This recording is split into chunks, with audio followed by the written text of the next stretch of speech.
at 1 o'clock with Martine Croxall.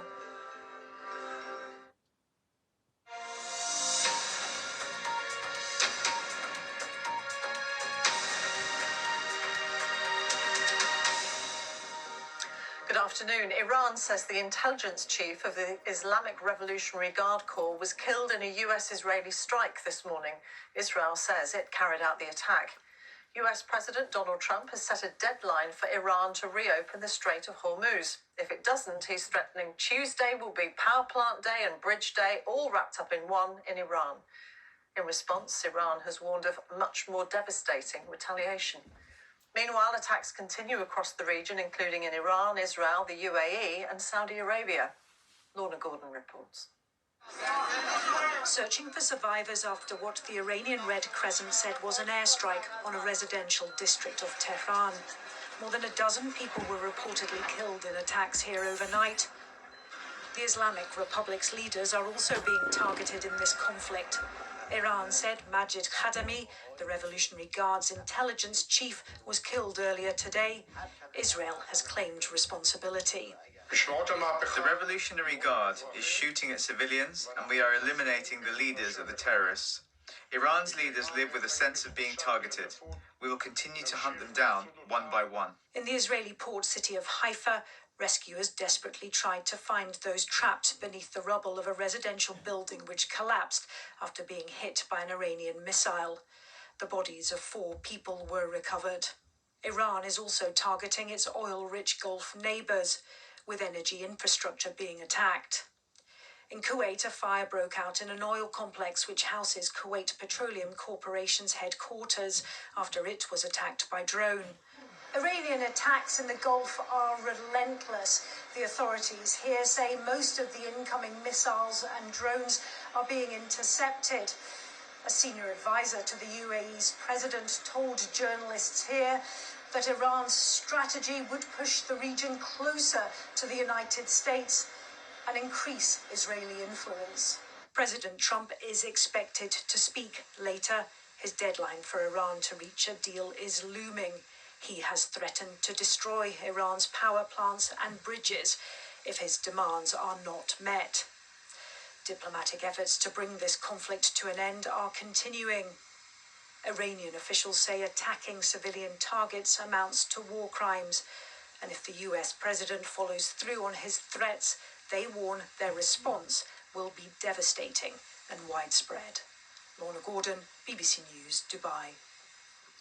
People receiving universal credit and millions of pensioners will see their payments increase from today.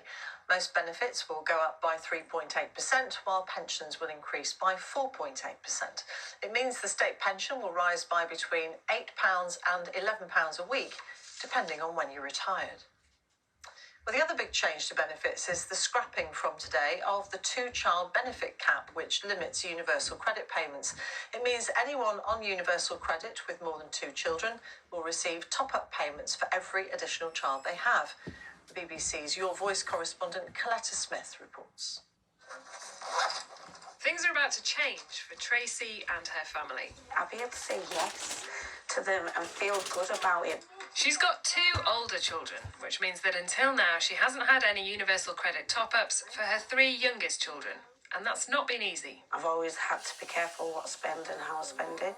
The cost of living just got so high. It's a struggle. You know, it still is a struggle. For the last 9 years, the amount of universal credit child top-ups has been limited to 2 children. In fact, for all of Harley and Luna's lives. So draining. I'm exhausted, worried about money all the time, constantly. Like 59% of the families who'll get the boost, Tracy is in work. Being a single parent and having that support from the government is a help. It's a massive help because my wage, one wage that comes into the property, it's not enough. It doesn't stretch enough. Those who qualify don't have to apply and should see the child element of universal credit increase from May onwards by almost £300 per child per month. This change isn't without critics, though. Although lots of charities and individuals think that the help is badly needed, there are plenty of people who've got in touch with us through BBC Your Voice who disagree. Like Augustine from York. It is your responsibility to take care of your family. And that goes with financial responsibility and whatever. And it is hard work. He's a father of two, works full-time in a hotel and part-time as a support worker. Of course, I'm not saying that people who are vulnerable, people who have genuine disabilities should not be helped. They should be helped. And in this country, society, families are shifting their responsibilities to government. The full cost of scrapping the two-child limit is around £3 billion per year, but the government thinks it will save more than that in the long term by lifting almost 500,000 children out of poverty. But Richard in West Sussex isn't convinced. Hiya, nice to meet you. Is it really going to pull those children out of poverty? Is it going to do that, or is it just going to allow them to continue this sort of cycle of ever more and ever greater handouts? In my view, it should be given as coupons for food, clothing, etc. For food like children to have, vegetables and fruit. But for Tracy, that cash will make all the difference. My children will be able to feel the benefit of it. As a mum, sometimes you feel like you're failing, and I'm not failing. It's just the situation, unfortunately, that we're in. And it'd be nice to see the light at the end of the tunnel. It'd be nice to get that extra little support. And again, high five. Yes! Yeah. As more bills go up this month, this extra money will provide relief for thousands of families. Coletta Smith, BBC News in Slowey near Huddersfield. Thank you. The drinks company Diageo has joined Pepsi in withdrawing sponsorship from the Wireless Music Festival after it was announced Kanye West as its headline act. The rapper, who's now known as Ye, has been widely condemned for previously making anti-Semitic and pro-Nazi remarks, but apologised in January. Our culture correspondent Noor Nanji reports. Kanye West is set to top the bill for all 3 nights of Wireless Festival in July. But pressure is mounting on festival organisers to drop him because the rapper, now known as Ye, once declared himself a Nazi. Its main sponsor, Pepsi, has already pulled out amid the backlash, while drinks giant Diageo has withdrawn its support for the festival as it stands. The BBC understands that as of Friday, the Home Office had not yet received an application for him to enter the UK, but some say it should be denied. This act should be cancelled and this individual shouldn't come to our country to perform. We shouldn't be platforming people which have got such abhorrent views against the Jewish people that are our neighbours and friends. So I would say absolutely the government should step in if the Wireless Festival doesn't act and doesn't act fast. The rapper previously released a song titled Heil Hitler and sold clothing with swastikas on the designs. He's apologised. He said he's not anti-Semitic, he's mortified, but that he has bipolar disorder and has manic episodes. Yesterday, the Prime Minister, Sir Keir Starmer, said he was concerned by the booking at London's Finsbury Park.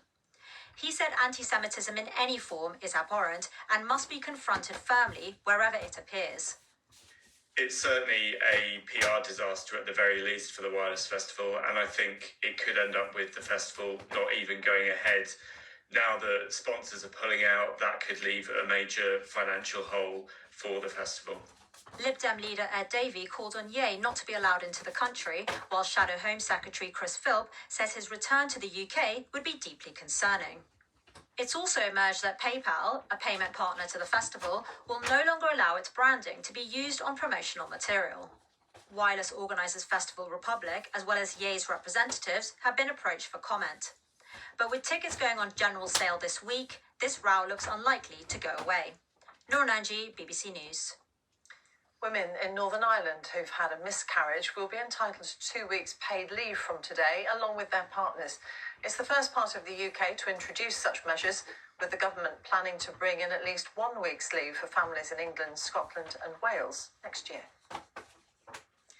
NASA's Artemis 2 mission has now entered the lunar sphere of influence, which means the moon's gravitational pull now has more effect on this Orion spacecraft than that of Earth. These are some of the latest pictures from NASA. The 4 astronauts on board are expected to travel deeper into space than any human before them when they fly around the far side of the moon later today. We are now falling to the moon rather than rise rising away from Earth. It is an amazing milestone. Also, earlier we had the Earth out as a crescent out the side hatch and the moon out window 3, and definitely by far the moon is bigger than the Earth. Time for a look at the weather forecast now with Thomas Schaffernacker. Thanks, Martine. And I think that the skies are going to be clear tonight, but they're just a little too far away for us to see. Now, as far as the outlook's concerned, I've got some good news for you. We have a dose of spring warmth, some real warmth, and it's just around the corner. Right now, high pressure's dominating across most of the UK, giving the sunny skies. But in the northwest of the UK, we're just a little closer to this low in the Atlantic and the weather front. So here, admittedly, it is a little on the cloudy side and much cooler, for example, in Northern Ireland and Western Scotland. But the further east and south you are, the better the weather is this afternoon. Sunny skies and temperatures around the mid-teens. Now, this evening and overnight, we've got the clear skies I've just mentioned. Very little happening overnight, and it's not going to be particularly cold early on Tuesday morning. Certainly not as cold as last night. I think in most towns and cities, it'll be around 5 or 6 Celsius, and milder still around coastal areas. So Tuesday dawns on a sunny note across many areas. Just in the northwest, once again, closer to weather fronts, a little bit of cloud and rain. But for many of us, it'll be in the high teens, exceeding 20 Celsius actually in some western areas of the UK. But the North Sea coasts exposed to a breeze blowing out of the southeast will be cooler. And I think the peak of the warmth this week will be on Wednesday. I wouldn't be surprised if temperatures even reach 25 degrees Celsius. So here it is on Wednesday, plenty of sunshine and warmth, but the north will start to turn cooler. And then after that, it'll be cooler right across the UK. Martine, it's over to you. Thomas, thank you very much. That's all from me. Clive Myrie will be here at 6 o'clock with all the latest news. But now it's time for the news where you are. Bye for now.